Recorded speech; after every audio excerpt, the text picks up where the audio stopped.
Hello YouTubers, my name is X Factor. Welcome to some Battlefield 4 obliteration on the always crazy and chaotic Flood Zone. No matter what the game mode is, it is always consistent on that level. And today I'm going to be packing the MG4 with C4 that I'm going to use early and often in my back pocket as I get in a nice comfy spot and try to keep the bomb from moving. But that's not what we're going to be talking about today. This is going to be playing in the background. We're going to be rehashing what's going on over the next couple of days, including the fall patch for Battlefield 4, which should be coming September 30th. But we're also going to talk about this tweet that set off a spark of conversation by David Sirlin, who is a producer at DICE LA, in response to a question about the M16A3. His response was, maybe if we would add more weapons, it would be based on what people seem to want. Create a M16A3 fan group, and I'll listen. That was a response to there being no weapons in Final Stand, the upcoming DLC to Battlefield 4. That may or may not be the last DLC that we see, thanks to the producers at DICE LA. Again, DICE has quickly shifted its tone in the Battlefield community, starting with the creation of CTE. It went from DICE having a set vision, it did not matter what we found or what was going on or weapon balance, as I suicide and fall to my death in an untimely manner. It was what DICE was going to do. Then they shifted gears. CTE came about and they started squashing bugs and tackling all these balance issues, including the up-and-coming MAA and, of course, vehicle and air balances. I'm trying to not let that helicopter pilot get away. So we've gone from not having a say in the community to having an overabundance of say in the community, including the DICE developers poking around about a potential community DLC, taking some maps from the Battlefield 3 fan favorites. Would it be Bazaar? Would it be Sen? Domovan Peak? Would you want to see Karkin again?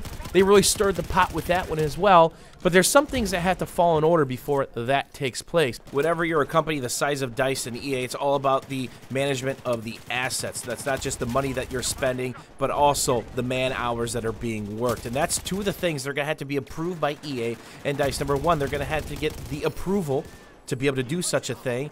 And number two, they're going to have to get the funding, because that's obviously going to take money out of some part of the budget for Battlefield 4. It'd be a great way to give back to the community, and I know I would love to see Domovan Peak, Bazaar, and Sen. Then, of course, the fourth one is up for grabs. It could be a multitude of different maps, because I honestly don't think that Second Assault was many of the fan favorites. I really think they dropped the ball with what could have been there. So we've got that going on, and of course all the different changes that you're about to see go live in this fall patch that's potentially September 30th. The DICE patches are always on a Tuesday, as long as there's not an additional delay, and the developers from CTE haven't indicated that there is such a delay, that everything seems to be on time. You're going to see everything from reduced damage to the RGO nerf to a lot of different changes in player movement, sprinting, and a lot of other stuff going on. This really will be Battlefield 4 2.0, or depending on how you look at it, maybe it's Battlefield 4 1.0, depending on your opinion of the current game right now. So let's get back to the topic at hand, which is the potential addition of the M16A3 within Battlefield 4. The question is, do you want to see the M16A3 added to Battlefield 4 due to the fact that there are no weapon additions in Final Stand, or would you like it to be something else? The G3A3, the AN94, perhaps the SCAR L, or are there simply too many weapons in Battlefield 4 as it is? Remember, the more weapons and gadgets there are, the harder it is for the developers and the community to put their input on balancing this. Think about how tough it is to balance a game such as Counter-Strike. Very limited amount of weapons, and they're constantly addressing the economy and, of course, the spray patterns and damage as well. I'm going to make sure to forward this to the developers at DICE LA, but more than likely it'll already be on their radar, because a lot of the developers are watching some of your favorite YouTubers such as Jack Frags and myself constantly trying to nitpick information out of the comments anyway. Let's give them a slew of opinions. Do you want the M16A3 back?